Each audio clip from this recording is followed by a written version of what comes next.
Bonjour à tous et à toutes. Donc aujourd'hui nous allons débuter une nouvelle série de vidéos. Donc cette série de vidéos s'intitulera Tia Portal. Donc ces tutos seront faits dans le cadre de TP que je réalise. Ils vous donneront toutes les bases pour pouvoir manipuler correctement le logiciel. Aujourd'hui nous aborderons ensemble trois thèmes. Donc le premier thème ça va être la configuration matérielle. C'est-à-dire, il faudra absolument indiquer le modèle exact de cet automate. Ensuite, nous parlerons de la création de variables d'entrée-sortie. Et puis finalement, nous parlerons aussi de la table de forçage pour les sorties qui peut vraiment être utile pour pouvoir vérifier si notre automate qui est câblé active correctement des relais, des lumières ou carrément des actionneurs. Donc voilà, on va commencer. Après avoir cliqué sur l'icône de TIA Portal, vous allez donc lancer le logiciel et vous tomberez normalement sur la fenêtre suivante. Donc, lorsque vous démarrez TIA Portal, vous allez tomber sur la fenêtre suivante. Donc si vous avez déjà créé un projet et que vous voulez simplement le lancer, il suffira ici dans le menu de sélectionner le projet et de cliquer sur ouvrir. Par contre, si vous devez créer un nouveau projet, donc démarrer un nouveau fichier de zéro pour pouvoir programmer par exemple un nouvel automate, là vous allez devoir cliquer sur l'icône créer un projet. De là, il va falloir lui donner un nom. Ici, vous pouvez choisir le chemin où votre fichier va être stocké, le numéro de version. Donc là, ça dépend vraiment des versions TIA Portal que vous avez. C'est pas, on va dire, à 100% important. Et ici, vous pouvez mettre le nom de la personne. Et puis ici, finalement, mettre un commentaire. Donc dans notre cas, configuration matérielle, création des variables et 3 table de forçage. Vous cliquerez ensuite sur Entrée et là le projet va se créer. Donc une fois que vous êtes arrivé à ce menu, à partir de là, il faut ajouter donc le nouvel appareil. Donc on va cliquer sur configurer un appareil et de là on va cliquer sur ajouter un appareil et donc là on va dire que ça se complique un tout petit peu parce qu'il faut choisir entre différentes options. Il ne faut vraiment pas se tromper. Donc du coup, si vous voulez programmer un écran tactile, vous sélectionnerez HMI. Par contre, si vous voulez programmer un automate, là il faudra cliquer sur contrôleur. Ensuite S7200 parce que justement on dispose par exemple d'un automate du type S7200. Ensuite indiquer la référence. Donc pour pouvoir sélectionner correctement la référence, là on va aller, je vais prendre un exemple d'un automate qui est disponible sur internet et je vais vous montrer comment vous pouvez justement récupérer cette référence. Donc du coup j'ai pris une photo représentant la façade d'un automate S7200 et dessus nous allons essayer de voir justement où est-ce qu'on peut récupérer les informations que l'on recherche. Donc première information importante, c'est de déterminer donc la version. Et donc la version généralement elle est écrite ici sur la façade de l'automate. Donc on a généralement CPU 1214C et puis ensuite on a la mention DCDC RLY par exemple. Ça aurait pu être autre chose, hein. Ensuite, si on ouvre la jaquette qui est ici, on pourra constater ici qu'on a une autre référence et cette référence, il faudra la noter. Et donc c'est ces deux références qui vont nous permettre de sélectionner correctement notre automate. Techniquement, sur les coins, sur ce coin-ci ou sur l'autre coin, lorsqu'on regarde, on a la possibilité d'avoir vraiment toutes les références de manière détaillée, mais on peut remarquer que par exemple que dans cette situation-ci, une fois que en fait l'automate est câblé, c'est assez délicat de pouvoir récupérer ce genre d'informations. Donc du coup, une fois qu'on a la référence, on peut sélectionner la bonne version d'automate. Donc ici, ce sera la 1214C DCDCRLY. On clique ici sur la petite flèche pour détailler le menu. Et là, on va prendre la bonne référence qui était justement en dessous de la jaquette. Donc dans notre cas, par exemple, ce serait celle-ci. Je clique sur Ajouter. Et là, on va normalement passer donc là, normalement, on va arriver à la vue du projet. Oui, donc là, nous sommes arrivés sur la vue du projet. Si on veut revenir sur la vue portail, ce n'est pas vraiment compliqué. Il suffit de cliquer ici sur la vue du portail et puis on peut revenir sur l'ancienne vue. Et donc du coup, ici, on peut observer la façade de notre automate. Et on peut constater qu'on a les entrées qui sont ici, les sorties. Si on veut ajouter des modules supplémentaires, on peut éventuellement le faire à l'aide de ce menu. Donc on pourrait rajouter un module d'entrée supplémentaire ou de sortie, de façon à avoir, on va dire, une vue correcte.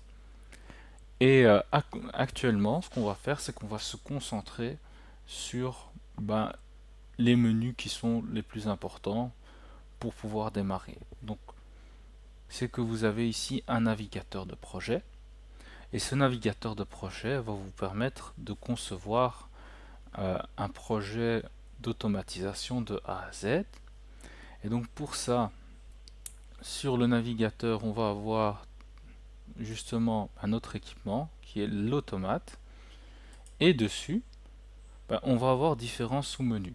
Et donc certains sous-menus sont super importants, d'autres le sont moins, et entre guillemets, en fonction des cas de figure, on aura le besoin de les utiliser ou pas. Donc l'un des premiers menus qui est ultra important, vous l'aurez compris, c'est la configuration des appareils.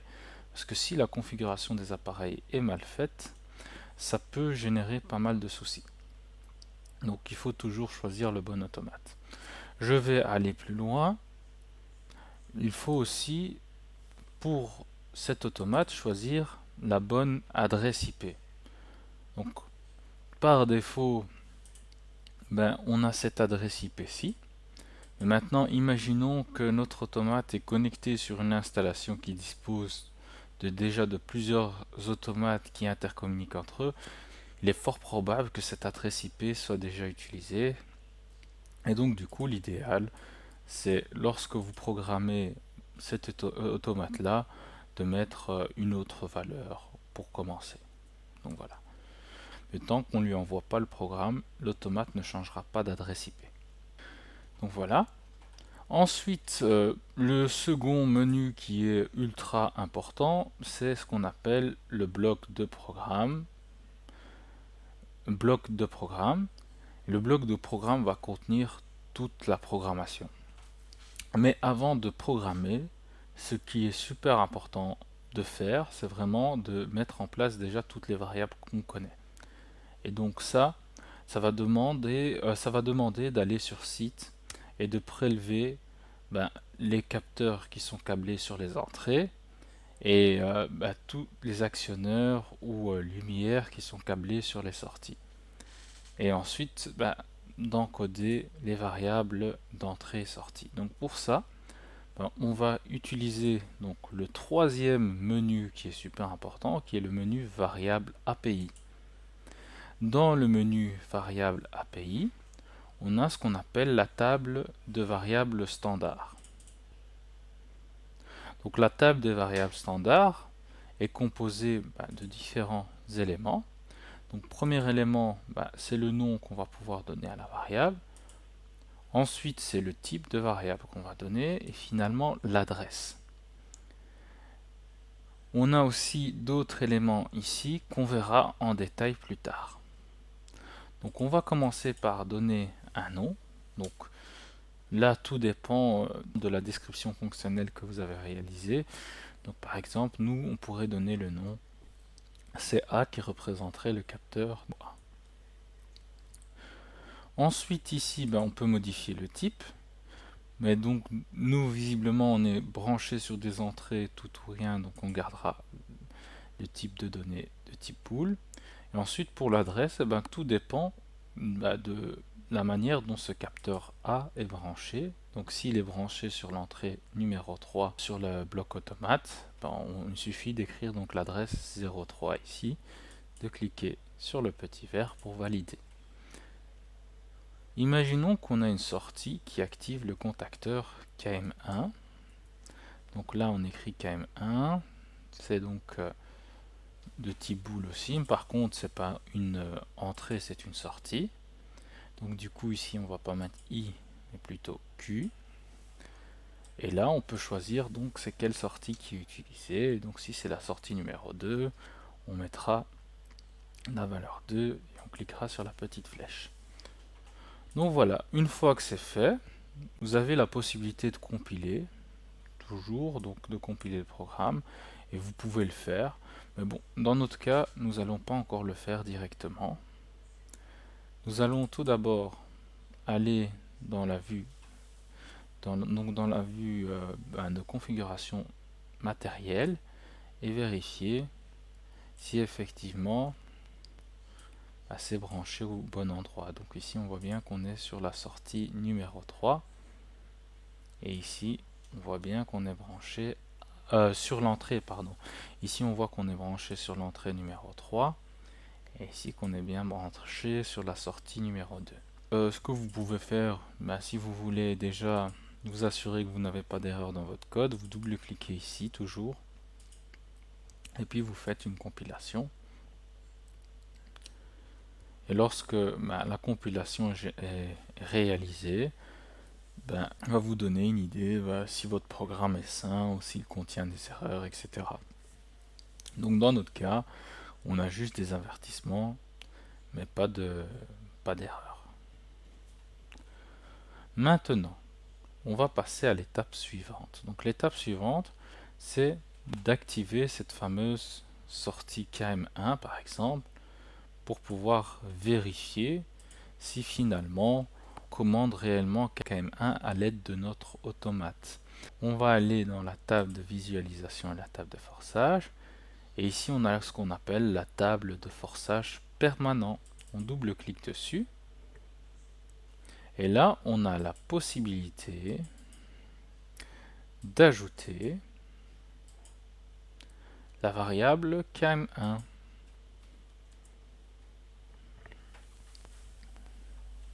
Donc une fois qu'on l'a ajouté, il va falloir se connecter sur l'installation réelle, envoyer le programme sur l'automate et puis forcer. Donc nous, comme actuellement je ne dispose pas de l'automate, on va utiliser le logiciel PLC Sim qui permet de simuler l'automate. Et donc je vais cliquer sur l'écran qui est ici. Je vais activer le simulateur. Enfin, vous n'aurez pas à le faire dans le cadre des séances pour ceux qui ont cours avec moi. Une fois que c'est fait, en fait, l'avantage qu'on a avec TIA Portal et d'ailleurs la plupart des logiciels d'automatisation, c'est que PLC Sim, dans notre cas ici, va nous permettre de simuler l'automate. Maintenant, je vais vous montrer la procédure que vous allez devoir utiliser pour transférer votre programme sur l'automate. Donc pour ça, toujours règle numéro 1, on va cliquer sur le dossier ici.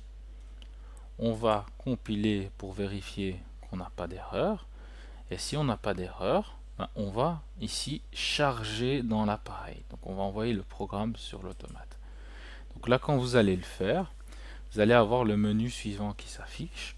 Et donc vous, il faudra faire attention. Vous n'allez pas envoyer sur PLC Sim le programme, mais ce sera sur votre carte réseau qu'il faudra sélectionner ici. Dans mon cas, ce sera sur PLC Sim. Donc je lance la recherche. Et vous devrez aussi choisir la bonne carte et lancer la recherche.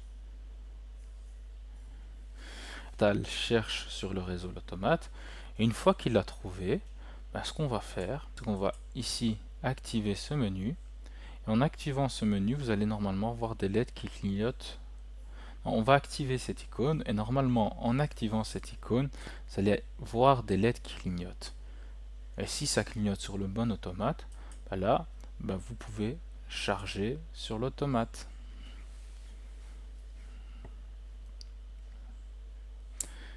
Et donc là, il suffira de cliquer sur charger, de démarrer le tout, et puis une fois que c'est fait, on va pouvoir sur TIA Portal déjà voir si notre automate est en mode run ou en mode stop. On va devoir activer ce qu'on appelle la liaison en ligne. Une fois qu'on a activé la liaison en ligne, on va pouvoir ici cliquer sur outils en ligne et là on peut voir que l'automate il est en mode run. Donc c'est-à-dire que il est en train d'exécuter son programme à chaque temps de cycle. Donc ici le temps de cycle qui est d'environ 1 milliseconde. Donc du coup, allons-y. Nous allons donc du coup essayer de forcer donc la sortie qu'on voulait forcer grâce à la table de forçage. Donc pour ça, vous allez devoir activer les lunettes. Et les lunettes vont vous donner un état, une visualisation de la situation. Et donc ici actuellement, on ne sait pas si la sortie Q02 est active ou éteinte. Donc du coup, première chose qu'on va faire, c'est qu'on va faire un clic droit. Ensuite, forçage permanent à 0. Donc là, il nous demande est-ce qu'on veut réaliser ce forçage, etc. On met oui. Et donc là, on voit qu'on a forcé à 0 cette sortie. L'automate, à partir du moment où on force, il se met en mode maintenance. Donc du coup, il faudra vraiment faire attention à désactiver ce mode maintenance après avoir terminé la manip. Donc du coup, ici, pour la valeur de forçage, je vais la faire passer maintenant à 1. Et une fois que je l'ai fait passer à 1, je regarderai ici la valeur de visualisation qui sera normalement à 1. Et du coup, je vérifierai sur l'automate si la petite LED verte s'est allumée au niveau de la sortie. Et de plus, je vérifierai si notre fameux contacteur s'est activé. Et puis, lorsqu'on a terminé avec le forçage, qu'on a testé toutes les sorties qu'on devait tester, là, on va devoir quitter le forçage permanent pour sortir du mode maintenance. Donc pour ça, ce sera pas trop compliqué. On va faire clic droit et ici on va cliquer sur quitter forçage permanent. On clique sur oui. On désactive l'icône et là on voit que c'est plus jaune. Donc du coup, nous avons quitté le forçage permanent. Nous pouvons aussi par précaution, lorsque justement on a terminé de faire nos essais, mettre l'automate en mode stop pour qu'il arrête d'exécuter le programme. Et là on voit que l'icône run stop est devenue jaune. Et une fois qu'on a complètement terminé notre travail, on peut interrompre la liaison en ligne. Donc voilà, c'était intéressant parce qu'on a pu voir plusieurs éléments. Donc on a pu voir plusieurs choses intéressantes. Donc premièrement, comment on configure sur TIA Portal l'automate. Ensuite, on a pu voir comment justement créer des variables sur TIA Portal. Puis finalement, on a pu voir aussi, troisièmement, comment forcer une variable sur TIA Portal. Donc on a vu trois choses, mais dans le cadre de ces trois éléments, on a pu aussi voir comment se connecter à un automate et comment activer la liaison en ligne qui nous donne des informations directes de l'automate et puis finalement comment désactiver cette liaison en ligne. Donc je vous remercie d'avoir pris le temps de regarder cette vidéo et n'hésitez pas à émettre des commentaires pour quels éléments justement vous aimeriez avoir sous forme de vidéo. Et par la même occasion, n'hésitez pas à vous abonner, histoire que je puisse continuer à faire évoluer et produire ces épisodes. Donc merci beaucoup et à très bientôt.